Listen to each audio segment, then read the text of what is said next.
I'm Paul. And I'm Todd. Game on.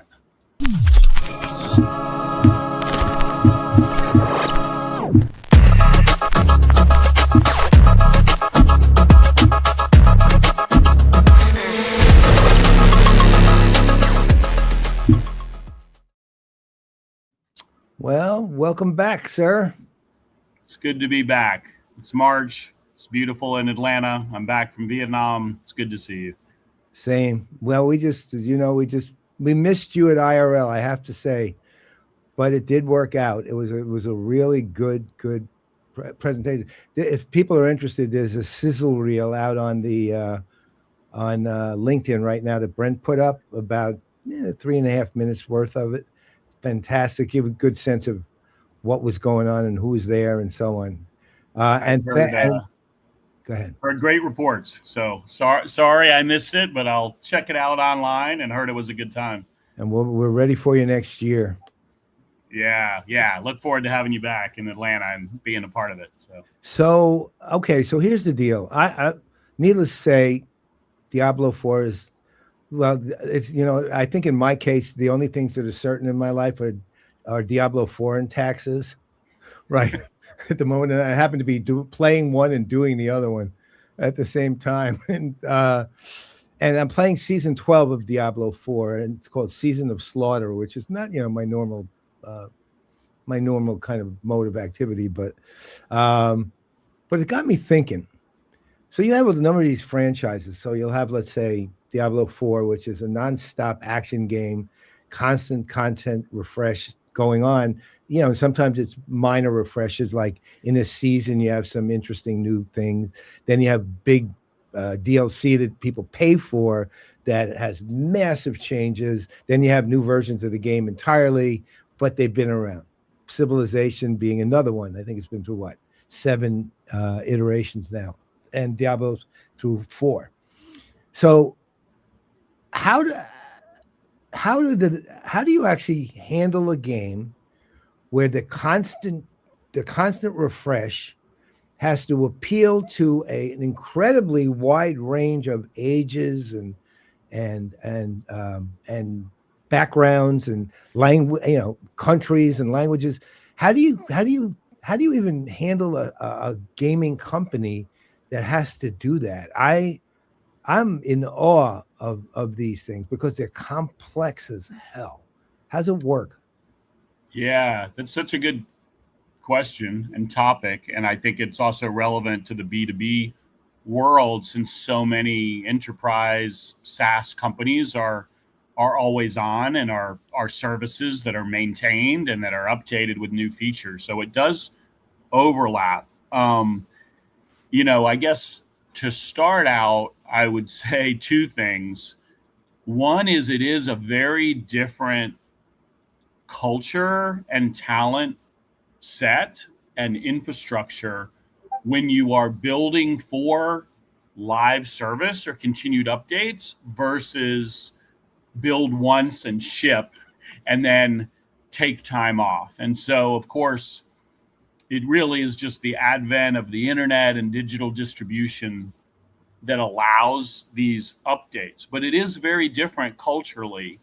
And in the entertainment world, you could think of it as, are we a company that makes movies, or do we make TV shows? Because it's kind of similar. A movie, you work like crazy, you have a big release, and then maybe the sequel is coming many years later. Where a TV show, you're always on. Every week you're putting out, or in some cases every day, you're putting out the new episode, and that's a very different machine you're trying to build culturally. So I think a smart game company, software company is figuring out what they want to be.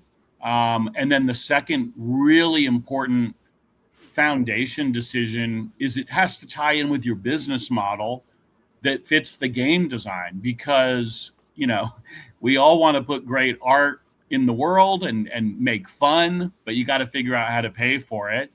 And that DLC approach, where there are packs that people pay for, that's very different than always online and having microtransactions. And that comes down to game design. So you really, it's a big decision, how we're going to keep our franchise around. And I kind of feel like different games and different game designs, they play to the strengths of different business models. Obviously a single person game where you're just sitting down and it's very cinematic, like that tends to be great for a one-time purchase, and then you get chapter 2 and then you get chapter 3. But if you're an online game and you depend on having a lot of people playing, that's when these service sort of models tend to work best. So how does That's when I first high level brush response. So here's the thing. So I think you make a really important point, which is figure out what kind of company you want to be. I know that even in the CRM world, when you start looking at, in fact, I literally saw this on Reddit the other day and responded to it.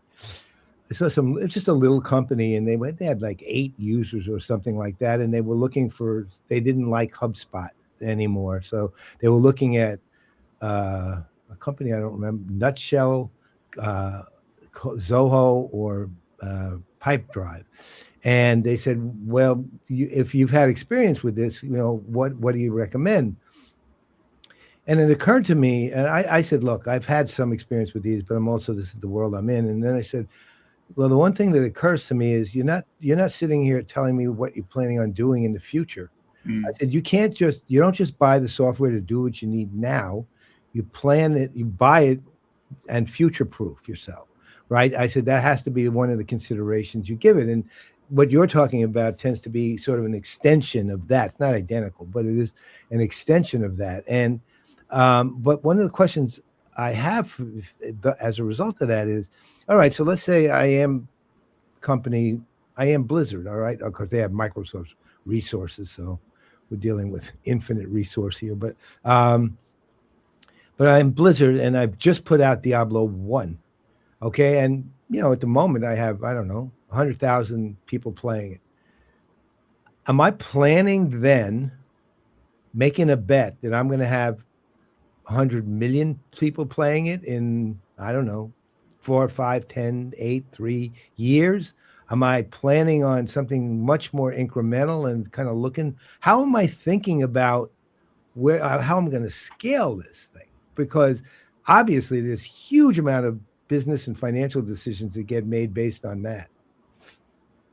Right. And you're saying at the beginning, you're rewinding back to the first Diablo. Well, Diablo 1, I've done pretty well so far. Yep. I've just have maybe 100,000 users who are playing the game.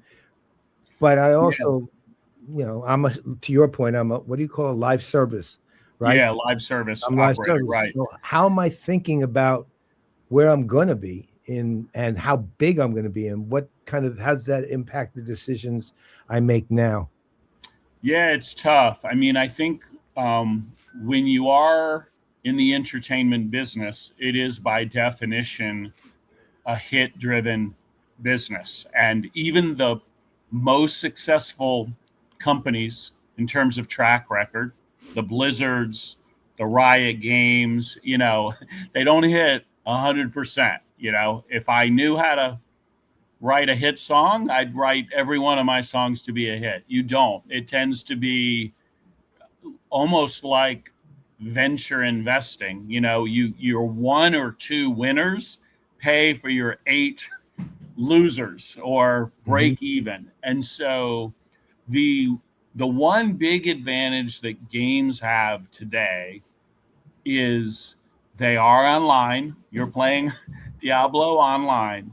And because of that, there's really valuable business metrics that they're collecting about you and about others. And that allows, I think, better business decisions to be made. And for any game that is a live service, probably not dissimilar from a software product,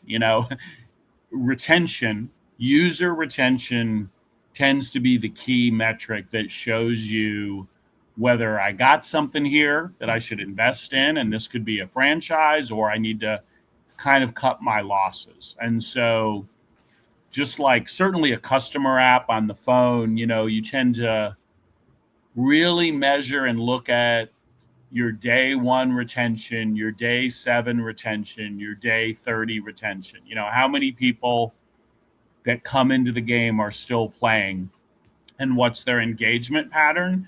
And that's one of the things that does let game makers make smarter decisions, compared to, I think, film or TV, where you tend to be a little more blind and you have a little less data. So that's an advantage that they have, but it's art and commerce coming together. You think it's going to be fun. You have a hypothesis that it's going to be fun with the new franchise, and then you follow the data. So, okay. So what was the name of that? It was that TV show. There was a kind of semi spoof on gaming companies that was on and it had spin-off. Heroes Quest or Hero. Yeah, that's it. Mythic Quest. Mythic Quest. Yeah, exactly.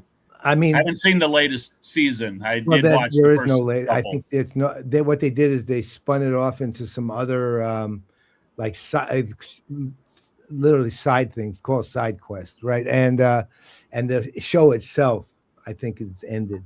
But the interesting thing, aside from I found the show funny, was that I didn't always get the feeling that was totally fictional, right? That meaning the environment was actually kind of similar, because here's the other side.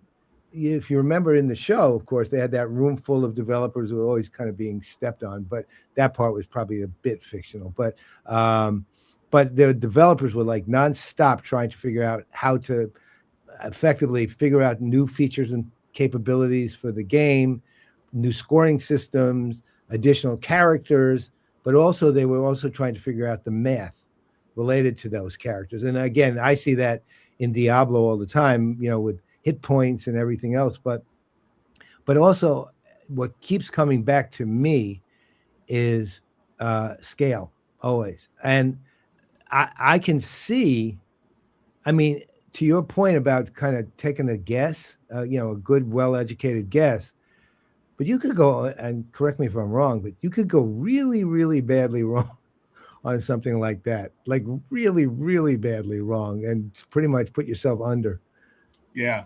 No, I mean, it has always been a tough business, because you're in the entertainment business, and just because you think it's fun doesn't mean the audience will. And you're also in the software business, right? So it's like making a giant movie entertainment product and doing a giant enterprise software project. So it is, I mean, to me, it's the most fun but also challenging industry, having come from software myself, because you need all the left brain propeller heads who know the math and make the software work. And it's a very technically demanding product when you have millions of people online, real time interacting over the internet with the server and a rich client.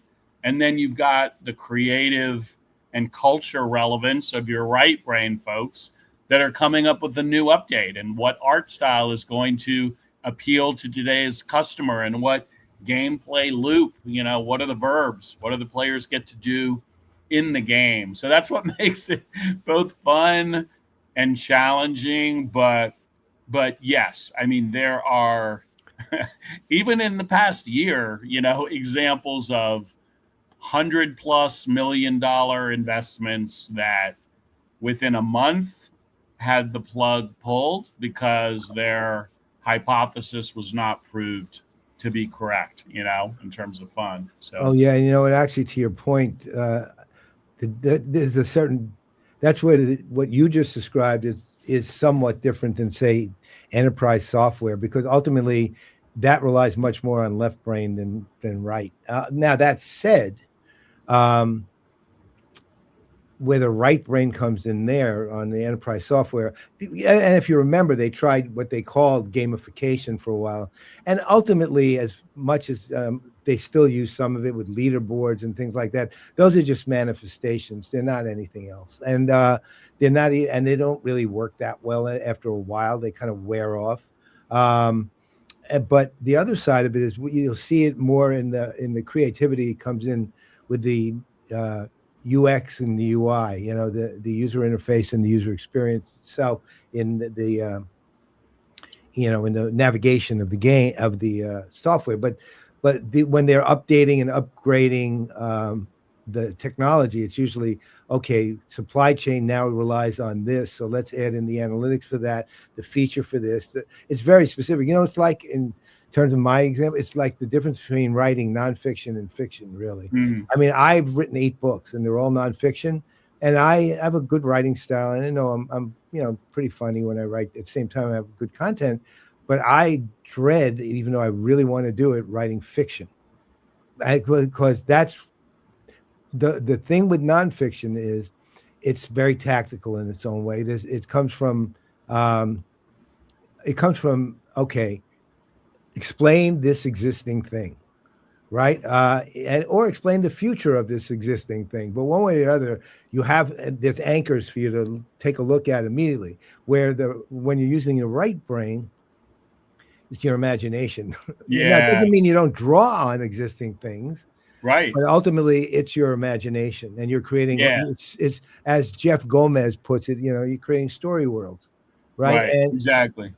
And that exactly. Gaming creates story worlds, right? And enterprise software does not, right? So now, I would love for somebody in the enterprise software world to argue with me on this, but I don't think I'll find any argument. That said, the lesson that I think also enterprise software can learn from gaming, this might sound a little bit linear at the moment, because I haven't fully fleshed it out, to be honest, is to actually apply those story worlds to enterprise software. Now, how that would work, I have no clue. And it's just right now a statement where I'm basically clumping two things together.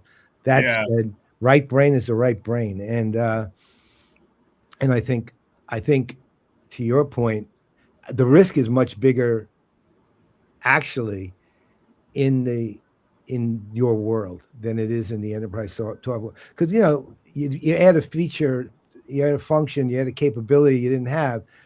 It's an operational feature, function, or capability typically, or an analytic one, or maybe it's an agent, you know, an AI agent that you're adding, but it has a function and it's useful to some people. And if not, it's a feature and a function that didn't really pan out so much. It's not an entire game, right?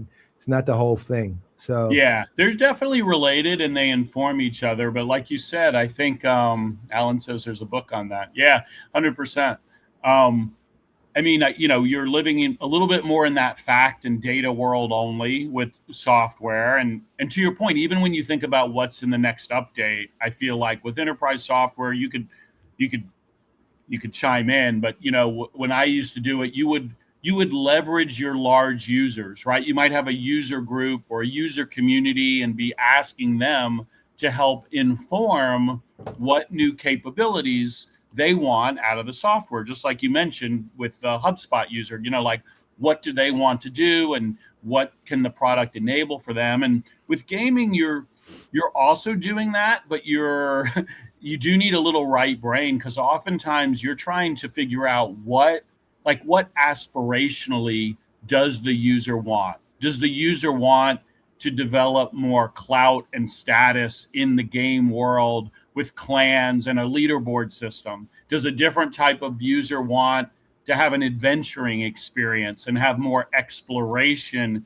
through the world? Does the user want to display dominance and competition, and you're going to really lean into them being able to, you know, beat other people? Does the user want to cooperate with other people? And is there a role for that kind of user to play support or a healer? So you have these archetypes of users. They're getting to experience different forms of agency in your game, and you're trying to bring all those things together. So yeah, that's it's a little bit of a different sort of problem. And then of course it has to work. So you're still dealing with a fact-based technology system underpinning it all.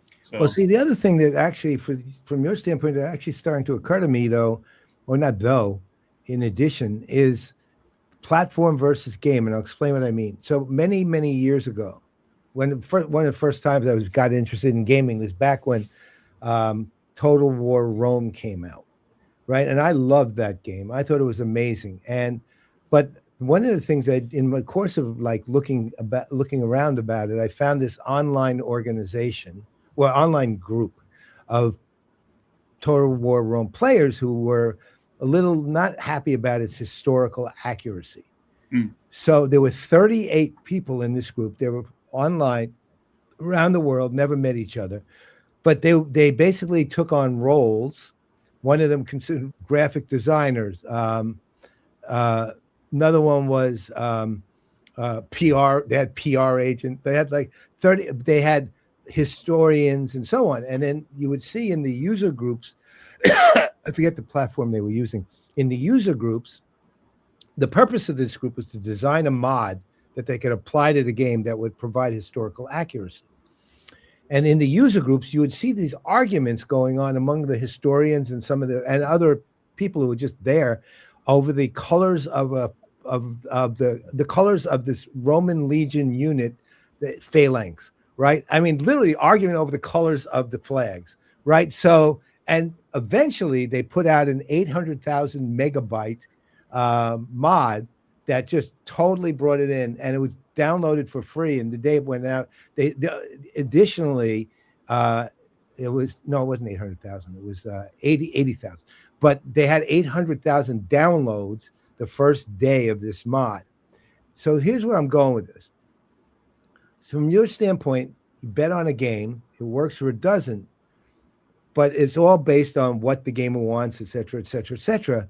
But what if, and maybe this has been tried more extensively than I think, what if every single, like Diablo 4, you can't alter the game yourself at all. You don't have a single shot at it. You have to go on Reddit and yell at all the developers, and the developers then feel bad and quit. And then you have to get new developers, and then everyone yells at the developers again. And then eventually they come up with something and take a shot at it. So season 11 ended up being a big hit.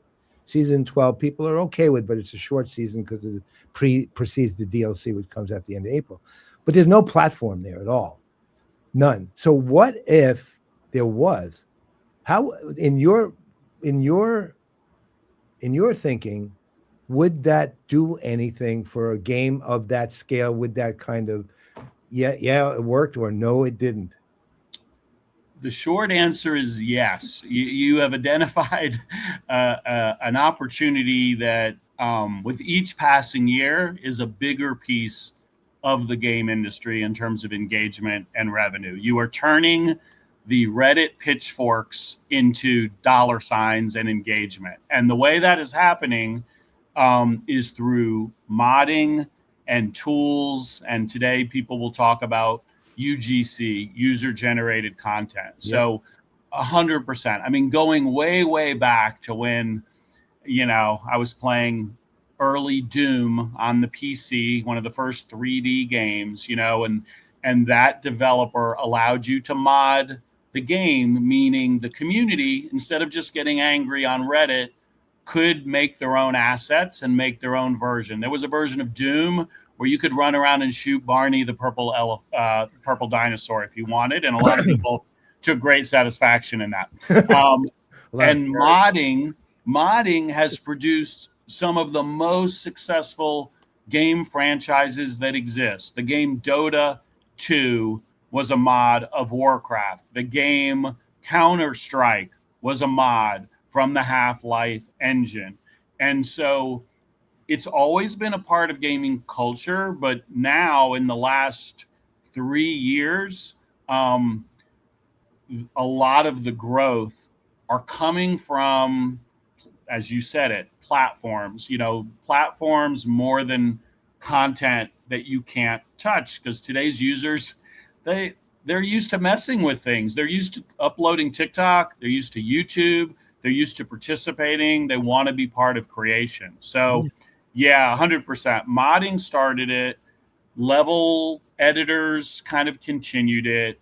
I mean, we were talking a little bit before the podcast. The latest Matthew Ball State of Gaming Industry Report says that 70% of the industry growth in the past year is from user-generated content. Specifically, that's Roblox, most of it, Fortnite, a bit of it, Minecraft, a bit of it, where the users can create and monetize. So yeah, that is, I think it's more and more going to be part of the game industry because people want to create, they want to participate, and they want to go where their friends already are with this social platform and have a slightly different gaming experience versus maybe jumping to a new game entirely. It's very much hitting and disrupting the game industry right now, Paul. Well, I know to your point, and the biggest of all gaming platforms isn't really one associated with a game. It's Steam, right? And if you think about it, one of the biggest things Steam did to engage was, I know they've modified a lot since, but was, hi, build your own game. We'll greenlight it. You put it out there and you can monetize it, right? And you be part of our platform. You know, in fact, when we mentioned HubSpot a little while ago, even though not in positive terms, but what they have a kind of Y Combinator thing. So what they'll do is they say, look, HubSpot has enormous reach is what they have. So they say, what we'll do is if you have a audio podcast that you want to do, submit to us. If we accept it, we'll give you all the resources you need for it, but you have to produce it on our platform.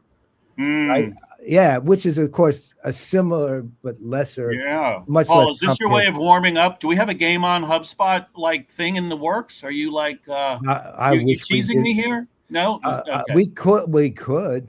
I'm just saying, you're getting me excited about more distribution. I think you're right. You know what, I think you're right.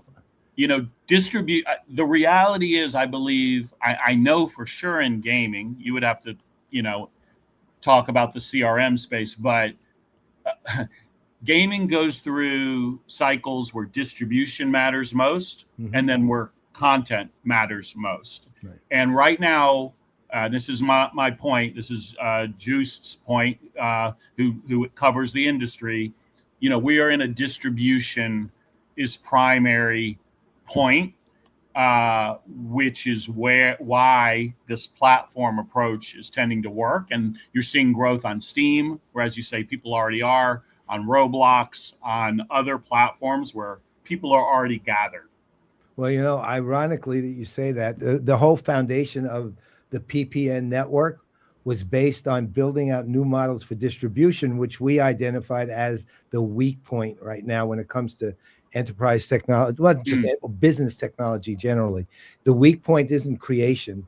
It isn't consumption, obviously, is not even the point. It's an end point. But what's going on in between, the getting it to where it's got to go in the format it has to be with the engagement level it has to have, right? And we created PPN strictly based on that principle, right? It was one of the pillars of it. So I think we're onto something, sir. I think we are. And by the way, we have there is a gentleman in the green room eating very stale donuts left over from IRL, who I know has been hankering to meet you, and you've been hankering to meet this dude. So maybe we want to. What do you think about getting over to the other studio? That was me commenting on Doom as Players Production. So yeah, let's do this. I am excited. I know just a little bit about Josh. If you want to bring him on officially, or if we want to join him in the other studio. Let's go to the other studio first, and I'll introduce him over there. All right, ready? Okay, cool. See you there. All right.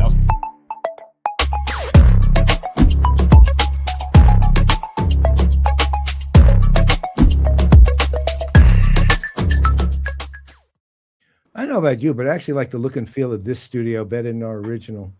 Well, it's warmer. It's warmer here. The other one, can you fix the air or something is blowing on me? Yeah. So, yeah. We can. I think we have air conditioning. So let me introduce you to this gentleman who I know has.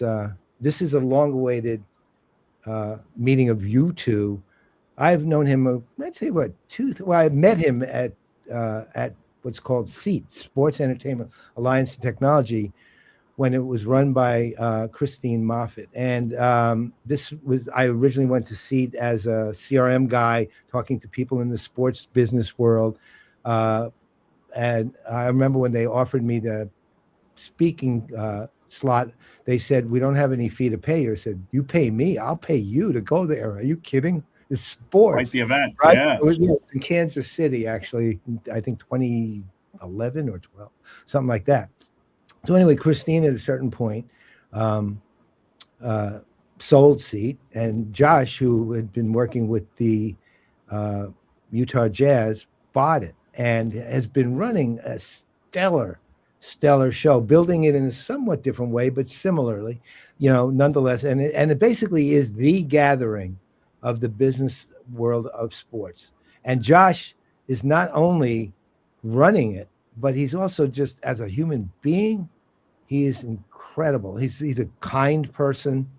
He's doing charitable work. He's also, by the way, a really good lyricist. He's laughing right now. And one last thing I'll tell you before I bring Josh Barney on. A few weeks ago, he posted something and he mentions your name in there. And I had no idea where he knew you from anywhere. So as it turns out, we'll find out details, but as it turns out, it has something to do with the Utah Jazz and esports. So let's bring on our guest, Josh Barney. Hey, man. Gentlemen. And Josh, meet Josh. Todd. Welcome.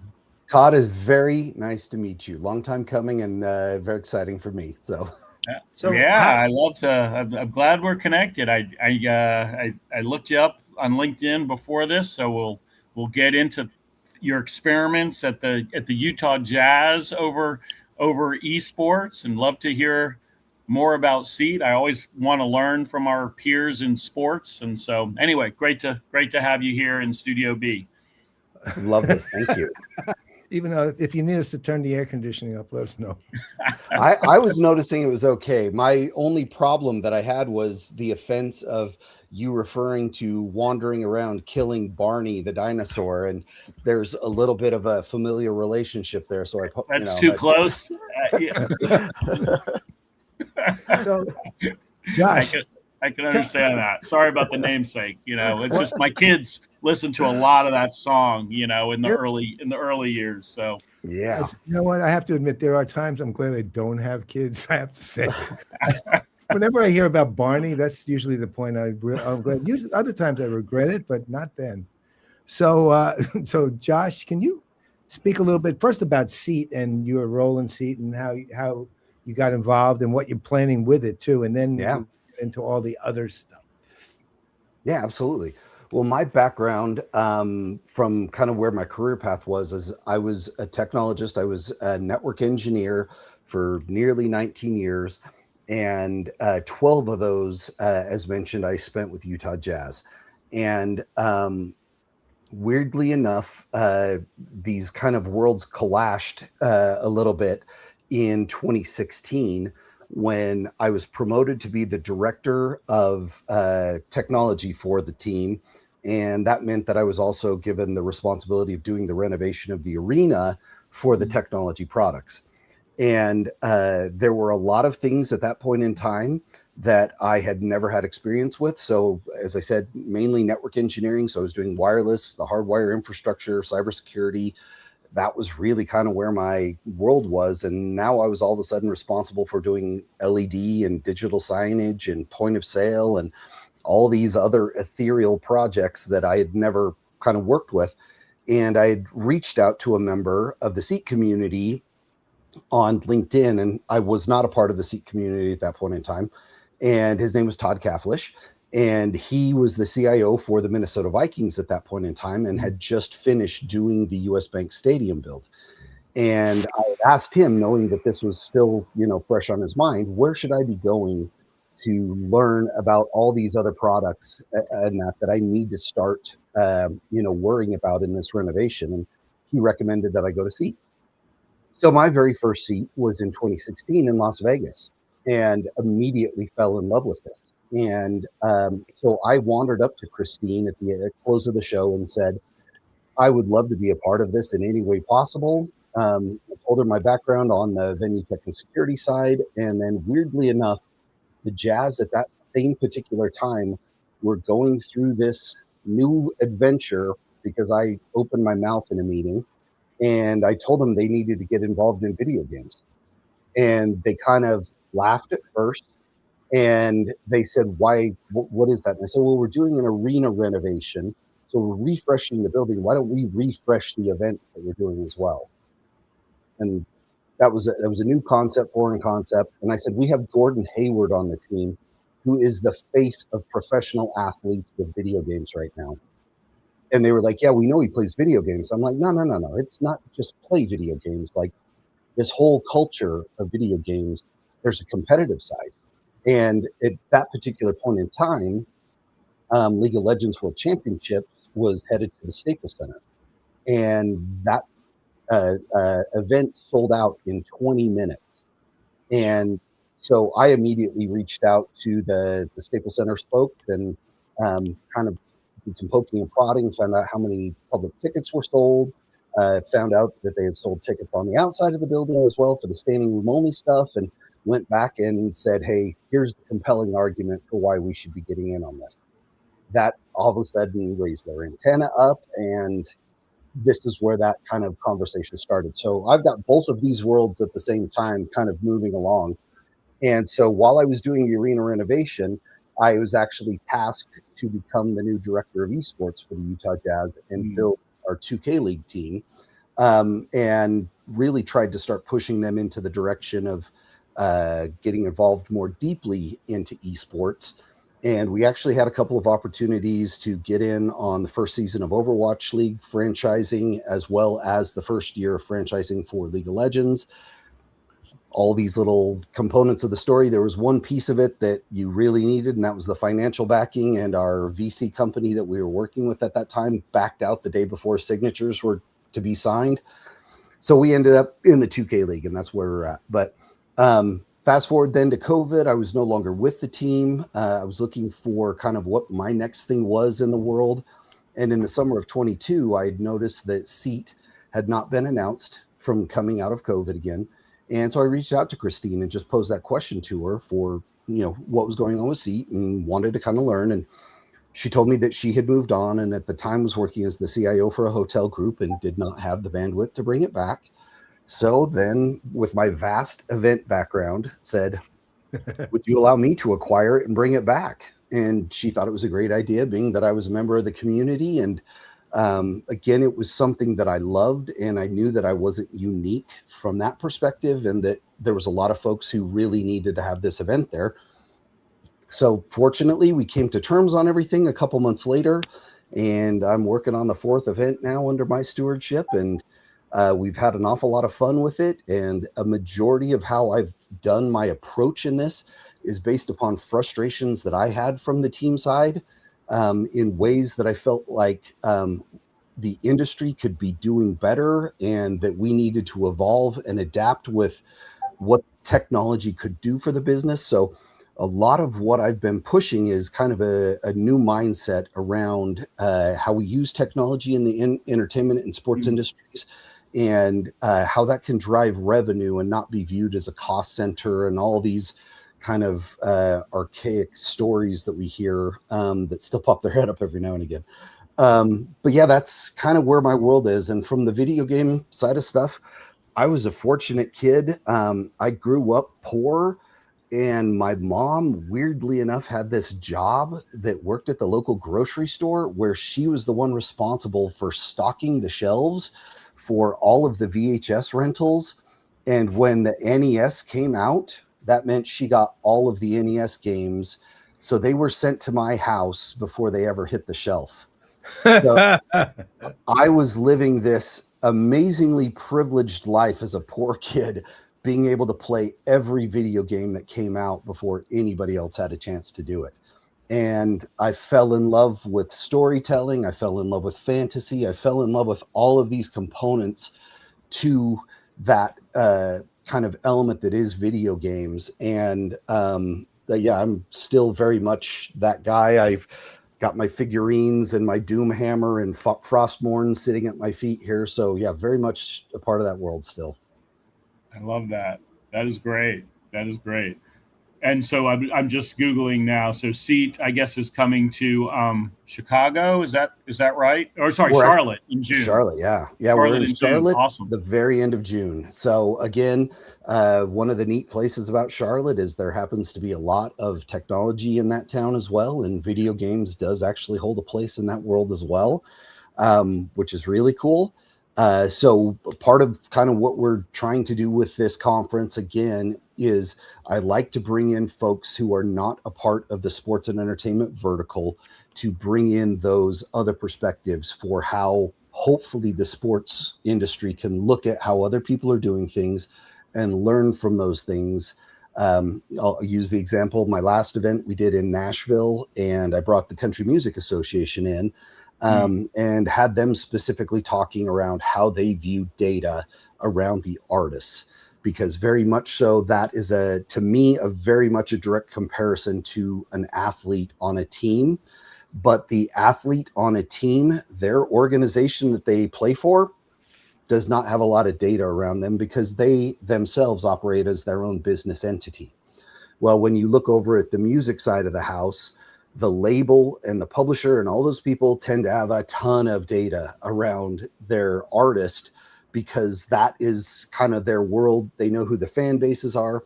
They can see parallel fan bases because of the other artists that they have in the label.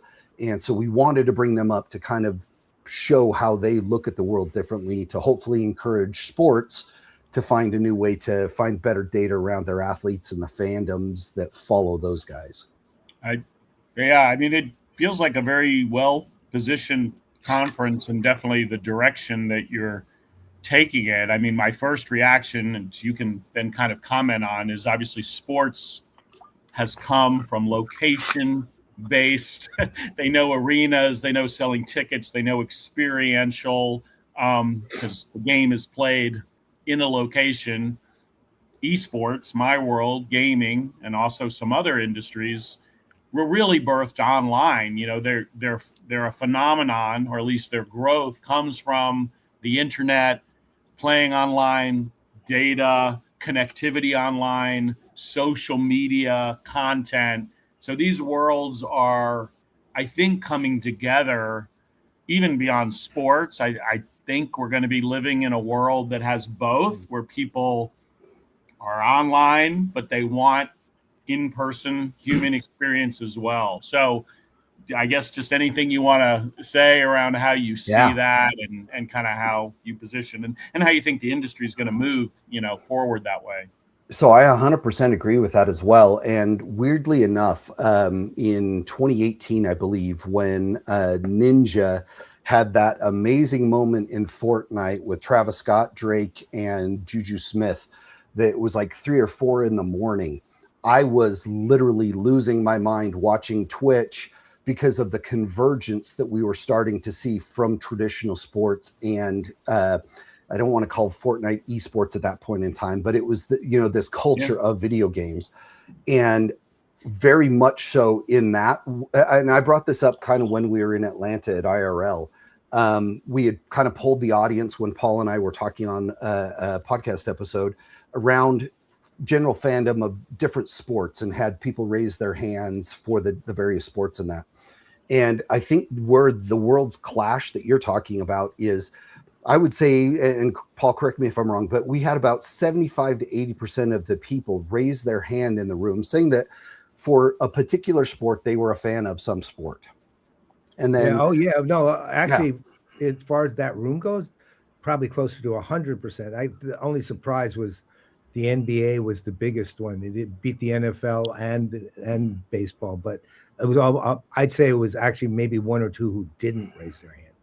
Well, the interesting part of it then became, I asked the question to them, how many of them have actually gone to a venue and attended a game or match or whatever it is recently? And there was about 5 or 6 people that raised their hand. Max. So here's the interesting piece is, this is where I see esports and kind of its online presence now becoming very much synonymous with traditional sports. Is as you brought up, sports, trying to get people to the venue, pay for tickets, everything else like that. There is a finite amount of tickets inside of a venue. And for the NBA, as an example, the average seats are about 18,000. Well, if you look at a general fandom of folks, 18,000 people is an extremely small number to get in and use that as your fan base to go and pull data off of and understand that well. And as this room kind of showed, there are a lot of fans out there that are not going into the venues. And so this is where I think we can do a lot to learn from how other industries are going through and interacting with folks, knowing that they're not necessarily walking into the brick and mortar, but they're engaging with us through social media. They're potentially purchasing merchandise. How does that look now for the future of interaction when there is a chance that a majority of our fans will never step foot inside of our venue? Well, to your point, actually, there was a few years ago, and this was at SEAT when it was in Dallas, actually, was a conversation that was going on among a few of us about something. And somebody pointed out that the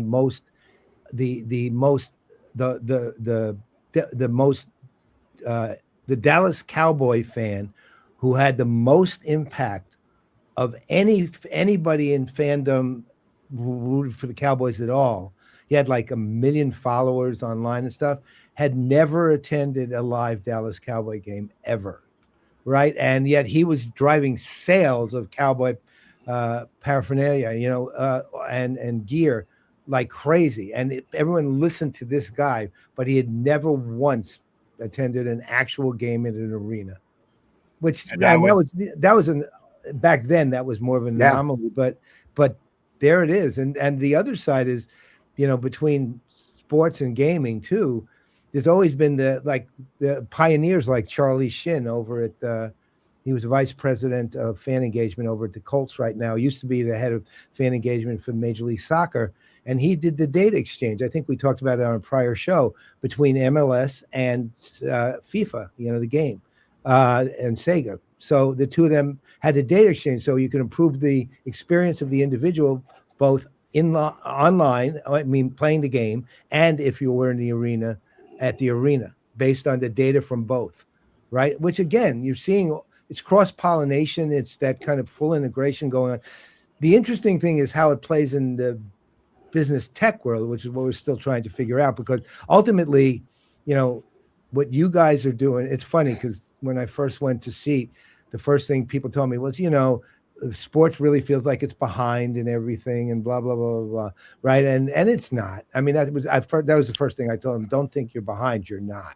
I said, maybe some things they do in business tech that you don't, but there are things you're doing that they don't, right? And I said, the other thing was sports, of course, and actually this goes somewhat to games, although it's takes a little longer in the game side to earn it, is you don't start with trying to create fans. You have them right from the get-go. You're trying to manage them, right? Trying to figure out what to do with all the fans you have. It's not like you have to say, oh, well, we really got to get all these people are engaged by birth.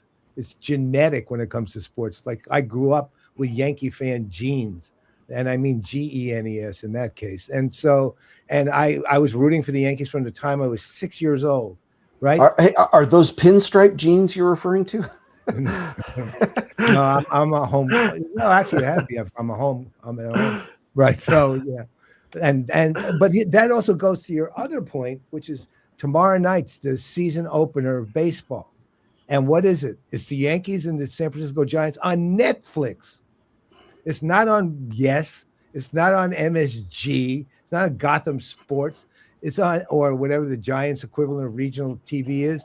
It's on Netflix. Okay, which is a different level of distribution, let's just say. And really, for me, oddly, being a little old school in that, a little peculiar, but you get the point. Honestly, that really is a thing to consider, though, because, again, we're an aging industry in general. So every one of these traditional sports is getting older, with the exception of every now and again, like golf used to be, like in 2017 or whatever, the average fan of PGA and LPGA golf was 63 years old.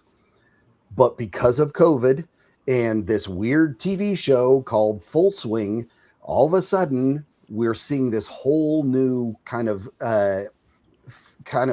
falling in love with golf from a younger group of people. And so we're seeing these things. F1 went under the same thing.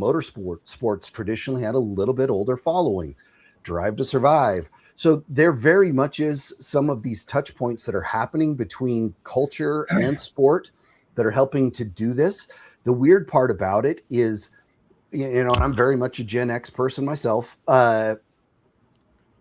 Video games on this side of it has always kind of got this trend of everything. Like when I very first found out that you played Diablo, Paul, that was the greatest thing I had ever heard, because that has been one of my favorite titles for my entire existence.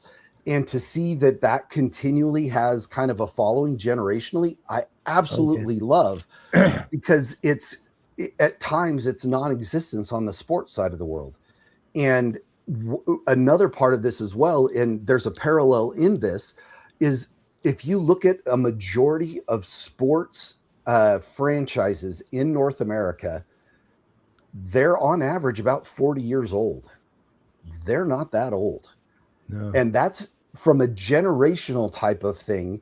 When you bring up the Yankees, and I mean the Giants, all things considered, are fairly new too, because they obviously moved from New York over to San Francisco at one point in time. And so all of these kind of fit in. Well, if you look at the video game industry, weirdly enough, it kind of fits into that same kind of time frame as well, in kind of the previous 40 years or so.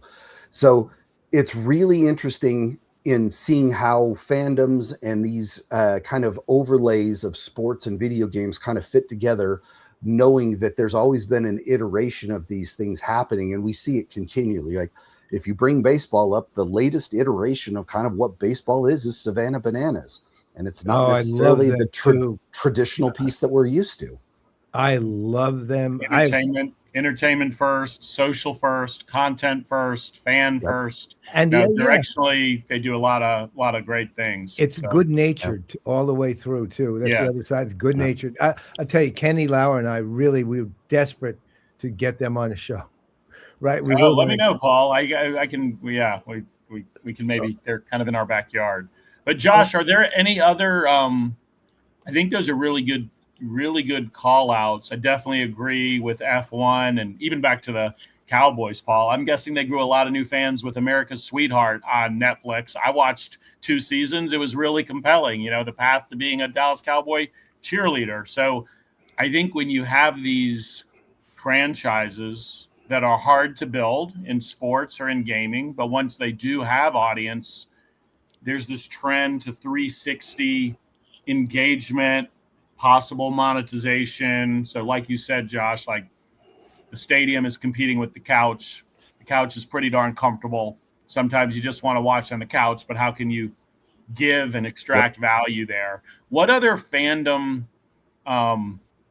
lessons, I guess, are you seeing from the sports industry? So there's this content, original programming, obviously you've done a lot of work in technology. Are there other kind of lessons that you see that leading sports folks are doing that people learn? An interesting one actually fits into the other world that kind of Paul mentioned with me, and that's around accessibility.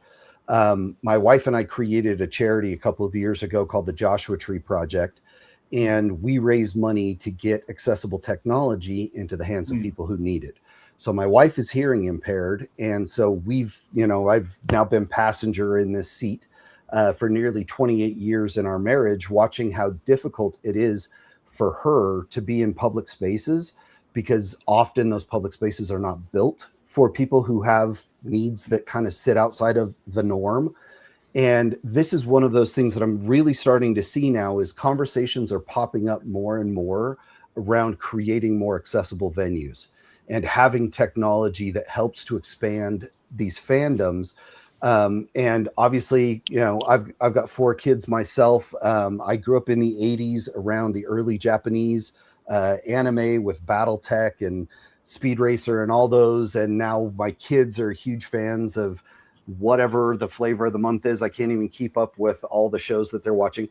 But the interesting part is because of that, Well, and maybe not necessarily all because of that, but that's a huge contributor to this. Is more of the Gen Z folks are using closed captioning as they participate in watching things, which is becoming more and more prevalent now. If you've gone to a sporting event, you're starting to see more and more screens at the NFL and that where closed captioning is more visible. It's not necessarily built yet to where it feels like it's intentional as a part of the event, but we're taking steps to get into the right direction on that. And I feel like this is one of those things culturally that we're starting to see some of these things collide. And it's around because again, how many folks can you keep tapping to try and buy new tickets or whatever? But if you've got fans that you're just not even building your experience for, and you all of a sudden do, well, guess what? You've expanded your fandom without even really recognizing you have. And so building more accessible venues, and that goes all the way down to performing arts centers, movie theaters, any of these gathering places like that. Those I'm starting to see conversations are becoming much more relevant and prevalent there. I was fortunate enough to participate in an activity with Bluetooth that was a global campaign around one of their new technologies called Auracast, which in my opinion changes the game, because most public spaces have relied on when you walk in, you go and get a hearing device that's assigned to you, and then at the end of the event, you go and turn it back in. Auracast is now becoming much more prevalent on newer hearing aids, and your device that you have on your being becomes your hearing device. So when you walk into a venue, and this could be anywhere from the opera to a sporting event, now that the hearing part of this is equivalent to what everybody else is a part of, because the sound is put directly into your ears. You know what? I actually have hearing aids with, and they are Auracast enabled. And I've only been in one venue which is of course the downside is it's not that prevalent yet, but it's starting to be more. But I had one place where I could use it, and it was absolutely astonishing what the difference was between what I normally would hear, which is, noise, to clarity of conversation. But it worked. And I basically effectively, as long as it's enabled on the device, it just finds it. Yep. I think that's a come really to good Seat, because Seat has Bluetooth Auracast. So nice.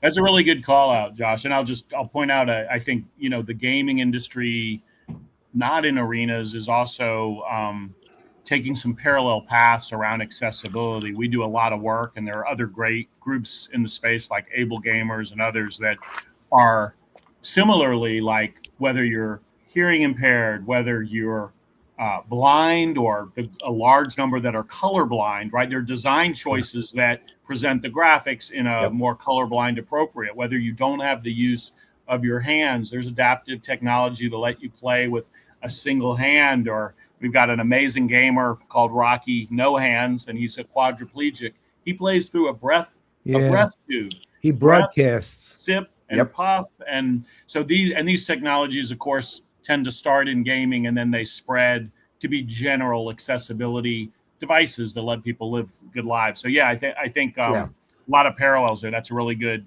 call out around the arenas and facilities embracing that fandom. So Josh, we got one last question for you. What are you currently playing? So weirdly enough, I am busy enough. I have not been playing a game for about the past six months or so, because this is my lead up to my event. But I will tell you the last game, and okay, I'm bringing the prop in for it. It was actually Warcraft. Oh, you can't even say it. So I got my Doom Hammer. Nice. Huge. I haven't played the new expansion of Warcraft. It was the last one. But yeah, that was the last one that I was in playing. Okay, there is one last thing, which is tell people how to get a hold of you if they would like to, if they're both eligible and would like to attend Seat. How do they do that? Yeah, you can find us at seatconference.com. If you're looking to email me on anything, feel free to reach out. I'm happy to meet with you. It's josh@seatconference.com. And again, our event is the 28th of June through the 30th of June in Charlotte. We're going to have an awful lot of fun. We're going, our welcome reception is at Bank of America Stadium. Our center stage event, which is our kind of big event that we do on that Monday night, the 29th, I've rented out the NASCAR Hall of Fame. So there's driving simulators there. Well, they have their iRacing driving simulator. So we're going to do a seat cup and declare a winner from that. Awesome. And then if you're a drinker, they have a moonshine event, because obviously you can't have NASCAR without moonshine. So we'll have some fun there. And then our closing event is over at the Spectrum Center with the Charlotte Hornets. So that would be, thank you, sir. And if you don't mind, I'll make a plug for me and Brent here too. Please do. So Josh has graciously allowed me and Brent to come to Seat this year, and we're going to be broadcasting from Seat. We still will have a lot of details to work out, Brent and I and Josh, but we're going to get it worked out. There is one thing which I will only indicate that we need to talk about, but there's a possibility, if you're up for it, Josh, that there will be a sports-related new show piloted at Seat by somebody other than me and Brent, who will be there. This is good, yeah.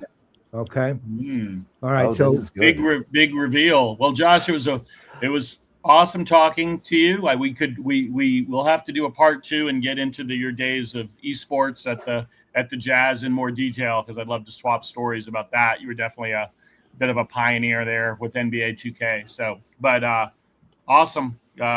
Thanks for what you're doing. Thank you, gentlemen. Appreciate you having me on here. It's always good to see you, my friend. All right. See you soon, man. Take care. See, isn't he great?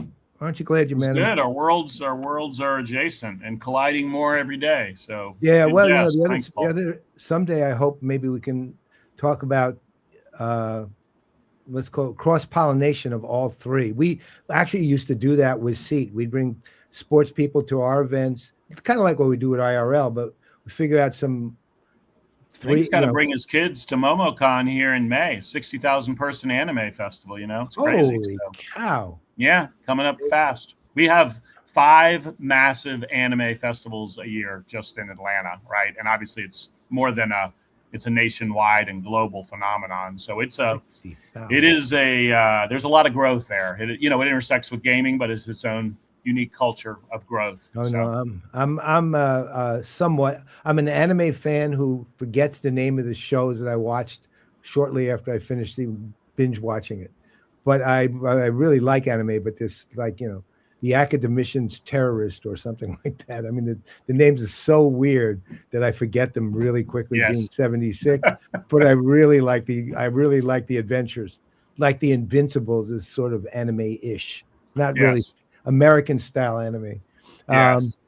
All right. Well, I guess that's it for this month, and we will be back next month with, I hope, back with another good conversation, another amazing guest.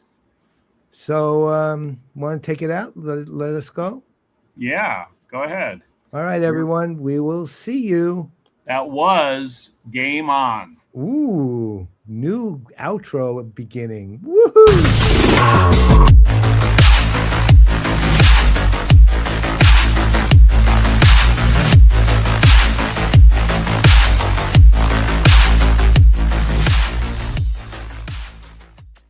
This has been a Players Productions Network digital broadcast. It's crashing.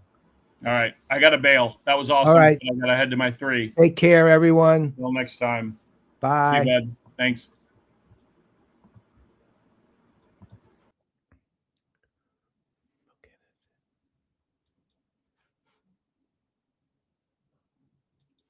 Oh my fucking God.